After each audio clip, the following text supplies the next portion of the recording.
Rest in peace Sidhu Mooseala and rest in peace Krishna Kumar Kannauth. Greetings of the day guys and welcome to my channel Gande Alu. Thank you for choosing this review. मैं कोशिश करूंगा कि आप निराश ना हो. मैं थोड़ा काम से बाहर गया हुआ था इसलिए मैं अनेक मूवी का रिव्यू टाइम से नहीं दे पाया, बट देना ज़रूरी था इसलिए दे रहा हूँ. इसमें कमियां होने के बावजूद इस मूवी का आज कोई गंदे आलू नहीं पड़ेंगे, क्योंकि इसे देख के मुझे एक चीज़ समझ में आ गई कि नॉर्थ ईस्ट में जो इशू चल रहे हैं उन्हें सॉल्व करना इतना भी आसान नहीं है जितना दिखता है. बट फिर भी हम बात करेंगे इस मूवी की कुछ अच्छी चीज़ों के बारे में और कुछ बुरी चीज़ों के बारे में, और क्या ये मूवी थिएटर में देखने लायक है या नहीं. अब जिन्होंने ये मूवी ऑलरेडी थिएटर में देख ली है, ये वीडियो उनके लिए भी है, क्योंकि आधे से ज़्यादा लोगों को तो स्टोरी समझ में नहीं आई होगी. तो मैं चलो पहले थोड़ा स्टोरी एक्सप्लेन कर देता हूँ. चिंता मत करो, कोई ऐसा मेजर स्पॉइलर नहीं है जो मैं दे दूंगा, या जो छोटे मोटे स्पॉइलर है चलो मैं वो भी नहीं दूंगा. एक बंदा है जोशुआ, ठीक है, जो कि एक सीक्रेट कवर एजेंट है.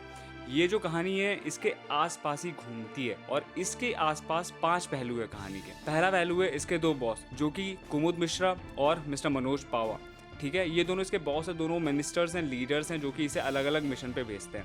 अब इसका इस बार का मिशन है कि नॉर्थ ईस्ट में जाना और वहाँ के गैंग लीडर टाइगर सांगा, जो कि इसका दूसरा पहलू है, उस गैंग लीडर से भारत सरकार की फ्रेंडशिप करवाना, बॉन्डिंग करवाना, शांति समझौता करवाना, ताकि वहाँ पर भारत सरकार बन सके. बट जब वो लिटरली नॉर्थ ईस्ट में जाता है तब उसे पता चलता है कि there is another militant group that is active, that is more violent and that is more powerful than tiger Sanga group, जो कि इसका तीसरा पहलू है. उस ग्रुप का नाम रहता है जॉनसन, और उस ग्रुप का लीडर कौन है ये किसी को नहीं पता चलता है. ये किसको पता लगाना है? जोशुआ को. जॉनसन इस मूवी का तीसरा पहलू है. ये इसके 3 पहलू हो गए. चौथा पहलू है जोशुआ की गर्लफ्रेंड, जिसको यही नहीं पता कि जोशुआ एक अंडरकवर एजेंट है. उसकी अपनी अलग ही कहानी चल रही है.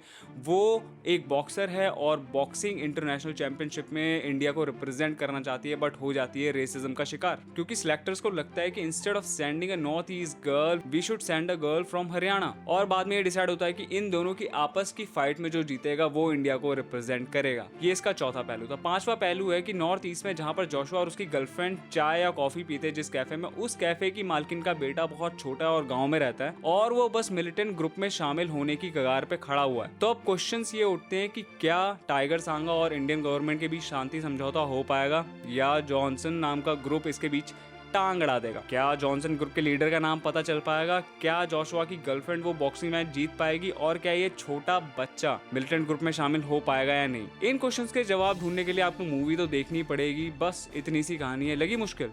नहीं ना? टैलेंट. इस मूवी के बारे में सबसे अच्छी बात यह है कि इसकी जो मेजर कास्टिंग है उसमें से कुछ लोग जैसे कि आयुष्मान, मनोज पावा एंड कुमुद मिश्रा को छोड़ के ज़्यादातर कास्टिंग नॉर्थ ईस्ट से, और उन्होंने क्या धांसू एक्टिंग की है. मतलब कि वहाँ की लड़कियों का हिंदी बोलने का एक्सेंट कि मैं ये कर रहा हूँ, मैं वो करूँगा, मैं ये नहीं खाऊंगा, वो नहीं खाऊंगा, इट्स सो क्यूट. मैं जानता हूँ क्योंकि मेरे कुछ फ्रेंड्स नॉर्थ ईस्ट से ही हैं, if you know what I mean. क्या कर रहा है? इस मूवी का शॉनर है thriller and mystery. Background music score इसके शॉनरे को क्या जस्टिफाई कर रहा है, मतलब कि कहीं कहीं पर तो मज़ा ही आता है. दूसरी चीज़ इस मूवी के बारे में जो अच्छी है वो ये है कि इसमें काफ़ी ज़्यादा लॉन्ग शॉट्स हैं, और लॉन्ग शॉट को एक ही बारे में देना काफ़ी ज़्यादा मुश्किल भी होता है. बट गजब बात ये है कि आयुष्मान के साथ साथ इस मूवी में और लोगों ने भी लॉन्ग शॉट दिए हैं, जो कि ये बताता है कि वो लोग कितने काबिल और उम्दा एक्टर हैं. बहुत हो गई अच्छी बात है इस मूवी के बारे में. अब करते हैं थोड़ी गंदी बात. गंदी गंदी गंदी गंदी.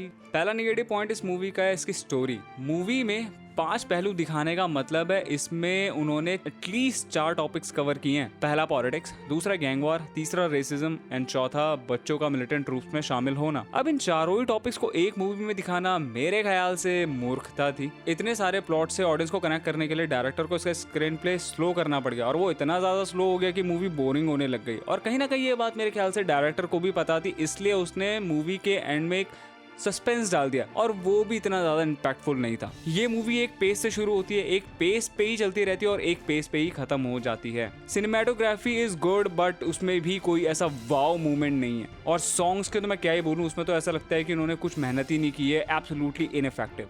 मतलब थिएटर में देखने वाला कोई फील अभी तक लगा नहीं मुझे. सारे टॉपिक्स को थोड़ा थोड़ा दिखाने से अच्छा अगर एक टॉपिक को पकड़ के उसे इलेबोरेटली दिखाते तो would have been more impactful. और OTT पे रिलीज करते तो शायद ऑडियंस देख भी लेती, पर थिएटर पे रिलीज किया है, पैसा लगेगा तो ऑडियंस इस रिस्क को लेना नहीं चाह रही है। मेरे ख्याल से इसी वजह से इस मूवी ने 7-8 करोड़ रुपए कमाया और इसकी लाइफ टाइम अर्निंग बताई जा रही है अराउंड 15 करोड़, जो कि बिलो एवरेज है। यार मैं वाकई में दिल से चाहता हूँ कि ऐसी मूवीज और अच्छे से बने और बेहतर तरीके से बने, ताकि अपनी ऑडियंस इसे देखने जाए और उनको पता चले कि भाई इंडिया में कितने ज्यादा सेंसिटिव इश्यूज हैं उनके आसपास और उनके बारे में बात हो। वैसे भी हर कोई मूवी एंटरटेनमेंट पर्पस के लिए नहीं बनती ना, कुछ मूवीज स्ट्रॉन्ग मैसेज देने के लिए भी बनती हैं और वो मैसेज इस मूवी ने काफी बखूबी दिया है। तो इसलिए आज इस मूवी को कोई गंदे आलू नहीं पड़ेंगे। मैं आपके लिए जल्दी लेके आऊंगा पृथ्वीराज, मेजर और विक्रम का कंपैरिजन कि आपको वो कौन सी मूवी देखनी चाहिए थिएटर में, जल्दी।